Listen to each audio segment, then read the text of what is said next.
आप रामपुर आए तो आपको एक दिलचस्प चीज यहां दिखाई पड़ती है। तमाम दूसरे मुद्दे हैं जिन पर वोट लिए दिए जाते हैं, लेकिन कोई उम्मीदवार अगर खुद मुद्दा बन जाए तो वो कैसा। आजम खान यहां से लगातार 9 बार विधायक रह चुके हैं, 10वीं बार शायद चुनाव लड़ें, उन्हें टिकट मिला है, इस तरह की बातें हो रही हैं। उनके लड़के अब्दुल आजम साहब हमारे साथ इस वक्त मौजूद हैं और यहाँ पर घूमता हूँ तो लोग या तो उनके पक्ष में बोलते हैं या विरोध में उनके बोलते हैं। दूसरे मुद्दे तो मुझे दिखाई नहीं पड़ते हैं। मुद्दे क्यों नहीं होंगे यहाँ? जो पक्ष में होंगे वो 10 में से 9 होंगे, और जो विरोध में होंगे वो एक का भी ये होगा कि ठीक है, हो सकता है वो भी उन 9 के साथ शरीक हो जाए। पर इतना कॉन्फिडेंस कैसा? आप तो अभी बहुत दिन से गायब थे। आपको एक बात बताऊं, ठीक है हम 2 साल से जेल में थे, लेकिन 40 साल आज़म साहब ने जो काम किए, जो लोगों की खुशी और गम में उनके साथ रहे, उनके मुद्दों के लिए लड़े, वो लोग नहीं भूले। आप अगर ये चाहें और अगर ये किसी की सोच है कि आज़म खान साहब अगर जेल में हैं तो उनकी जगह खाली हो जाएगी, तो आज ही प्रोग्राम था, मैं वर्चुअली जुड़ा हुआ था और मैंने लोगों से इस बात को कहा कि जब भी अगली बार इंतज़ाम करें तो जिस तरीके से कुर्सी आज़म खान साहब की पड़ती थी उसी तरीके से पड़ेगी, क्योंकि उनकी सोच, उनकी दुआएं, उनकी सरपरस्ती, उनके ख़यालात मेरे नहीं हर रामपुर वाले के साथ हैं।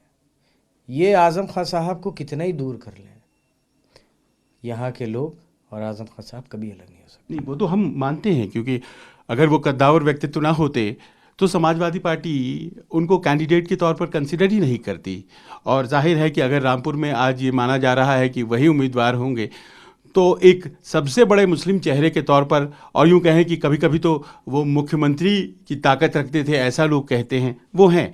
पर सवाल यहाँ ये है कि जितने बड़े वो हैं और आप लोग हैं, ऐसा लगता है कि उतनी ही बड़ी ताकतें भी आपके खिलाफ हैं। तभी तो आपको 2 साल जेल में रहना पड़ा।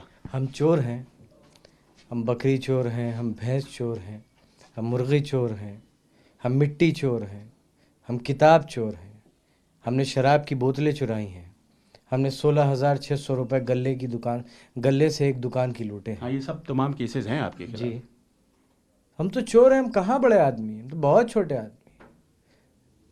अगर बड़े आदमी होते तो जेल में होते, चोर हैं। अब जब हम बकरी और भैंस चुरा सकते हैं, यहाँ शानू साहब बैठे हैं, तमाम लोग बैठे हैं, ये तमाम लोग मुर्गी चोरी और भैंस चोरी में बंद हुए, और जब पुलिस ने इन्हें गिरफ्तार किया तो अच्छे अच्छे परिवार के लोगों के पास से क्या बरामदगी दिखाई मालूम है आपको? भैंस के गले में बांधी जाने वाली घंटी। और ये बड़े अफसोस की बात है, बहुत अफसोस की बात है। मतलब जुल्म भी हुआ तो इतने निचले स्तर का, भैंस चोरी, बकरी चोरी, भू माफिया। आप यहाँ रामपुर में हैं, रामपुर के लोगों के बीच जाइएगा, हो सकता है आप रामपुर से वापस लौट जाएं, लेकिन इन लोगों को यहाँ पर रहना है। ज़रा पूछिएगा हम कितने बड़ा माफिया हैं। जिस परिवार के किसी व्यक्ति ने आज तक थाना नहीं देखा, उस परिवार की एक बीमार महिला जो पीएचडी है, प्रोफेसर रही हैं, राज्यसभा की मेंबर रही हैं, सिटिंग एमएलए हैं, वो जेल काट के आई। एक ऐसा शख्स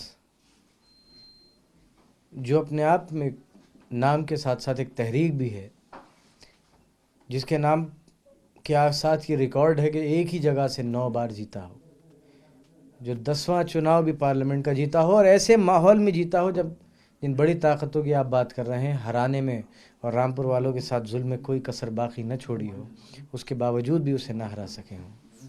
वो शख्स एलएलएम के लास्ट सेमेस्टर में इमरजेंसी के लिए गिरफ़्तार होता हो, वो आज 2 साल से बेगुनाह बेखता सिर्फ मुखालिफत की वजह से बेगुनाह जेल में बंद है। मैं एमटेक हूँ, मेरे ऊपर भी एक इल्ज़ाम लगते हैं। आप मुझे जानते हैं, या जितनी मुझसे बात कर रहे हैं, या बात करने के बाद जब आप बाहर जाएं तो ये पता कीजिएगा कि हम कितने बड़े माफिया हैं या हम कितने बड़े गुंडे हैं, ज़रूर पता कीजिएगा। पर ये तमाम चीज़ें पिछले 2 साल 2.5 साल इसमें घटित हुई और रिकॉर्ड बना दिया आजम साहब ने। 100 मुकदमे किसी भी एमपी एमएलए के खिलाफ इस देश में नहीं, शायद नहीं है। और मुकदमे कैसे हुए? रात को 2:11, 2:12, 2:14, 2:17, 2:21, और FIRs क्या हुई कि 16 साल पहले ज़मीन कब्जा करी, 8 साल पहले भैंस और बकरियां चुराई, ये FIRs हुई। 16 साल पहले यानी मैं 14 या 15 साल मेरी उम्र रही होगी उस वक्त में मैंने ज़मीन चुराई थी, वो ज़मीन कब्जा की थी। इमेजिन तो करिए आप क्या कर रहे हैं, आप ये सोचिए तो। आज़म खां मंत्री रहते हुए भैंस और बकरी चुराने को कहते हैं, गले में हाथ डालकर 16,600 रुपये चुरा लेते हैं, शराब की बोतलें चुराते हैं। आप खुद तो सोचिए। पर आजम साहब, आपको कहाँ जा रहे हैं? आपको आश्चर्य हुआ जब इन तमाम मुकदमों में गवाह भी मिले, उन्होंने गवाहियां भी दी, इसी रामपुर के लोग हैं वो। बिल्कुल गवाह। आप जरा यहाँ जाकर तो देखिए, गवाहों के घर पर पुलिस बैठती है, जाकर पुलिस बैठती है, बड़े बड़े प्रशासन के अधिकारी और सरकारी वकील जो हैं वो बैठकर गवाहियां तैयार कराते हैं। आप कितनी झूठी गवाही दे लो, आप इस बात को साबित कर लोगे कि भैंस चोरी और बकरी चोरी हुई है? आप खुद तो सोचिए, आप कह क्या रहे हैं? पर आप भैंस और बकरी पे जोर दे रहे हैं। जौहर यूनिवर्सिटी की ज़मीन का मसला जो है वो तो बहुत ज़्यादा पैसों का है। ना तो किसी की ज़मीन कब्ज़ा की है, ना किसी की ज़मीन कब्ज़ा की थी। मामला कोर्ट में है, जब मुकदमे अपने अंजाम पर आएंगे तो आपको सच पता चल जाएगा। आपको बेल मिला है? जब हाई कोर्ट ने स्टे दिया था तब कहा था कि या तो 16 साल तक कोई FIR कराने नहीं गया, और गए तो रात को 2 ही बजे पहुंच गए, अगले दिन सुबह होने का भी इंतजार नहीं किया। मतलब कोर्ट में इस बात का जिक्र था। कुछ बात दिखी, शायद तभी आपको बेल मिला। अब ऐसे में आपको जब बेल मिल गया है, एक उत्सुकता है कि क्या आजम साहब को भी बेल मिलेगा? क्या वो चुनाव के पहले? पूरा भरोसा है न्यायपालिका पर, पूरा भरोसा। वो मेरे वालिद के साथ इंसाफ करेंगे, मुझे पूरा भरोसा है। कितने मामलों में अभी तक? बस एक मामले में उनकी ज़मानत बाकी बची है, एक बहुत छोटा सा मामला है, उसको तो खैर छोड़ दीजिए, बस एक मामला है, उसमें अदालत बहुत जल्द इंसाफ देगी और वो बाहर होंगे, हमारे और आपके बीच होंगे, और इस कुर्सी पर फिर आपको बैठे मिलेंगे, आप यहीं बैठ के उनसे मुखातिब होंगे। जी बिल्कुल। अब मैं सियासत पे आता हूँ और पाता हूँ कि अब्दुल्ला आज़म जो कल तक स्टूडेंट थे, चुनाव लड़े, फिर उम्र वाले पचड़े में फंस गए, और फिर अब आपके सामने जो है वो आप संभाल नहीं पाए। वो भी एक हकीकत है। और आपको हाई कोर्ट ने कहा कि जी साहब, मैं एक बात कहूँ, हाई कोर्ट का क्या फैसला आया? हमारे देश का एक जुडिशल सिस्टम है, अगर एक फैसला आया तो सुप्रीम कोर्ट का भी एक फैसला आया जिसने उसने चुनाव कराने पर रोक लगाई। जी हाँ, इसीलिए इसे डेफिनेट फैसला नहीं मान रहा हूँ मैं बहुत जिम्मेदारी के साथ, आपको लाखों करोड़ों लोग देख रहे होंगे, बड़ा चैनल है, ऑल ओवर इंडिया देखा जाता है, बाहर भी देखा जाता है।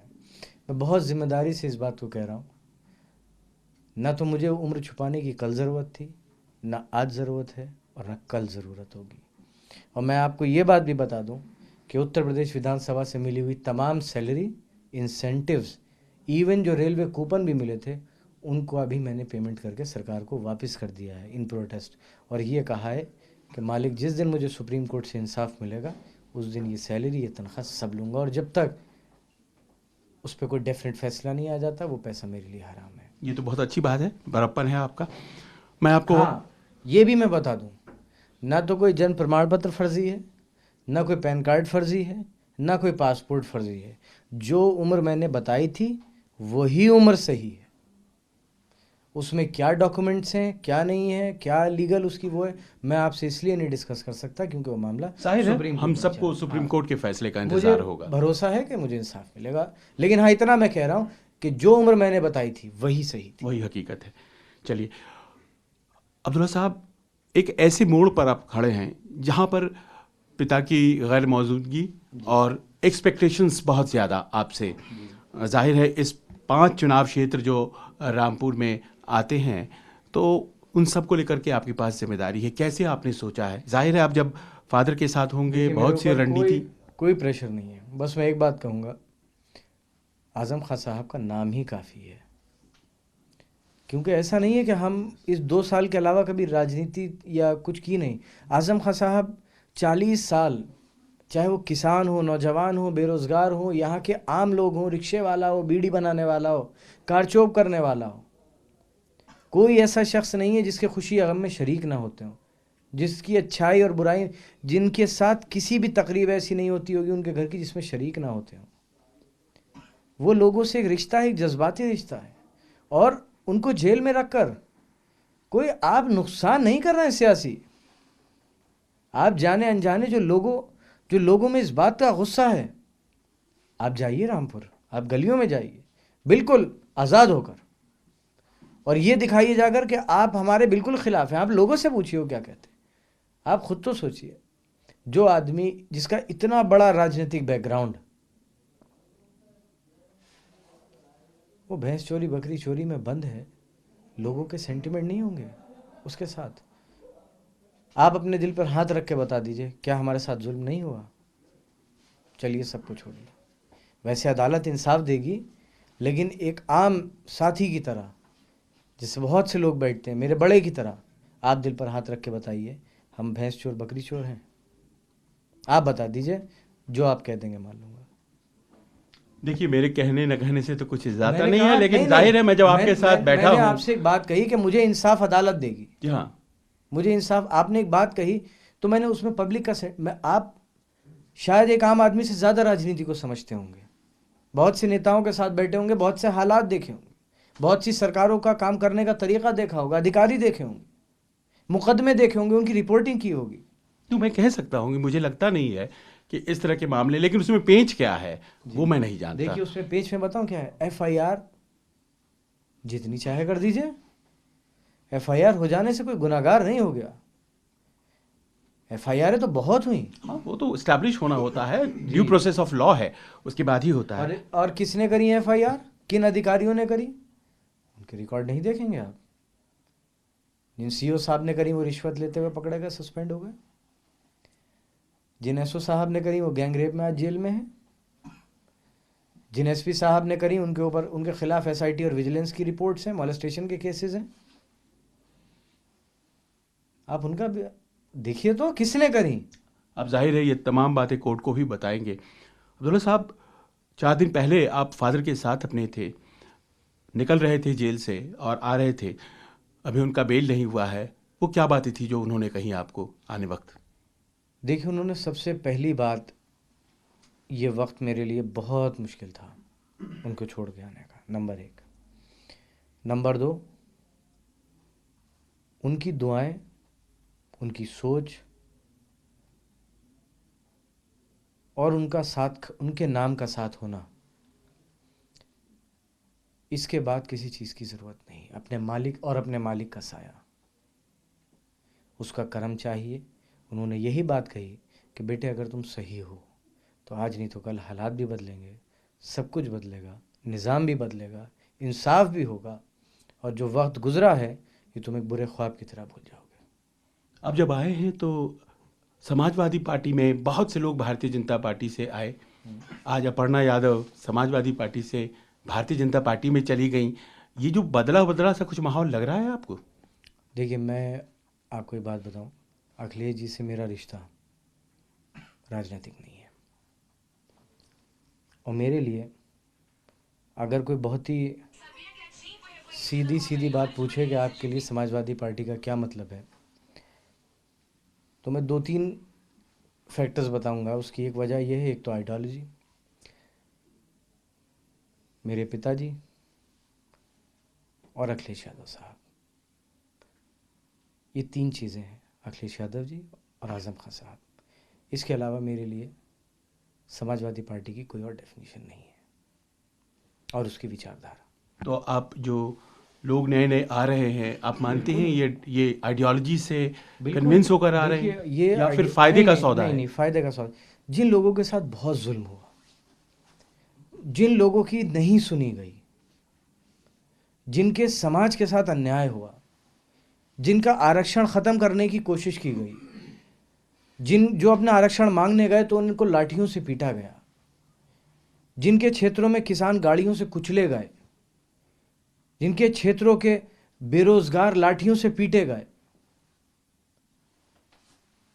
जिनके इलाकों की बच्चियों की लाशें बिना माँ बाप की इजाज़त के, बिना किसी रीति रिवाज के जला दी गई। जो नाइंसाफ़ी उनके साथ हुई है, ये तमाम लोग उस नाइंसाफ़ी के ख़िलाफ़ समाजवादी पार्टी में आ रहे हैं। और जितने भी लोग आए हैं वो क्या नुकसान करेंगे, इसका अंदाज़ा भारतीय जनता पार्टी को 10 मार्च के बाद हो जाएगा। आपके खिलाफ प्रतिशोध क्यों लिया जा रहा है? अगर आपको ऐसा लगता है तो ये बदला लगता है भारतीय जनता पार्टी आपके खिलाफ कर रही है, तो क्यों? मेरे ख्याल से इस सवाल का जवाब मुझसे बेहतर वो दे पाएंगे। पर आप तो कहते हैं कि साजिशन हो रहा है। मैं कह रहा हूँ ना, मैं कुछ भी कहता रहा हूँ। वो क्यों कर रहे हैं, क्या नफरत है हमसे, तो वही बता सकते हैं। हम तो आज भी कह रहे हैं 10 मार्च को नफरत नहीं, मोहब्बत जीतेगी। नफरत के दिन गए, अब कोई किसी से लड़ना नहीं चाहता, न कल कोई लड़ना चाहता था। हाँ, लड़ाने वाले ज़रूर लड़ाना चाहते थे, लेकिन अब ये मुल्क मोहब्बत का एक नया दौर देखेगा और उस मोहब्बत के नए दौर की शुरुआत उत्तर प्रदेश से होगी। चलिए, मेरा आखिरी प्रश्न अब्दुल्ला साहब ये है कि आप जब आए हैं तो एक नई चीज़ उत्तर प्रदेश की राजनीति में आपको दिखाई पड़ रही होगी, और वो है ओवैसी साहब की यहाँ की सियासत में पुरजोर एंट्री। कैसे देखते हैं? बड़े आश्चर्य की बात है कि वो आज़म साहब के इलाके में, वो रामपुर में नहीं आते। देखिए, वो मुरादाबाद आए थे, उन्होंने ये बात कही कि आज़म साहब मेरे वालिद के साथ रहे, उनके साथियों में से हैं। मैं बस इतनी बात कहूँगा कि अगर वो आज़म साहब का इतना एहतराम करते हैं तो मेरी उनसे इस बात की दरख्वास्त है कि हम कुछ भी ऐसा ना करें जिससे जाने अनजाने तरीके से भारतीय जनता पार्टी को फ़ायदा पहुँचे, क्योंकि 100 सीटों से सरकार तो नहीं बन सकती, पर लेकिन हाँ, 100 सीटों पे लड़ने से सरकार बनते बनते रुक ज़रूर सकती है। आप कह रहे हैं भारतीय जनता पार्टी का वो साथ दे रहे हैं एक तरह से? मैं ये नहीं कह रहा कौन किसका साथ दे रहा है, मैं ये कह रहा हूँ कि 100 सीटों पर लड़ने से किसी की सरकार नहीं बन सकती, लेकिन हाँ, किसी की सरकार बनते बनते ज़रूर रुक जाएगी। और आपके सवाल का जवाब ये है कि लोग बहुत समझदार हैं। उन लोगों ने बिहार भी देखा और उन लोगों ने बंगाल भी देखा। बिहार याद नहीं है लोगों को? ये वो तो बंगाल भी याद है, तो साथ क्यों नहीं मिलाते उनको? जी, साथ क्यों नहीं मिलाते उनको? उसका जवाब अखिलेश जी दे चुके हैं। मेरे ख्याल से उसके बाद मेरा बोलना उस पर ठीक नहीं है। हमसे बात करने के लिए बहुत बहुत धन्यवाद। अब्दुल्ला आज़म अपने उम्र से ज़्यादा परिपक्व और जिम्मेदारी बहुत कुछ सिखाती है, शायद इन्हें भी सिखा रही है, लेकिन इन्होंने जो बात बताई वो ये कि बस एक ऐसा मामला है बचा हुआ जिसमें ज़मानत होनी बाकी है, और उसके बाद उम्मीद ये की जा सकती है, संभावना इस बात की है कि आज़म खान भी बाहर होंगे चुनाव से पहले और यहाँ समाजवादी पार्टी के लिए प्रचार करते नजर आएंगे। कैमरामैन संजय सिंह के साथ संजीव त्रिवेदी, न्यूज़ 24, रामपुर।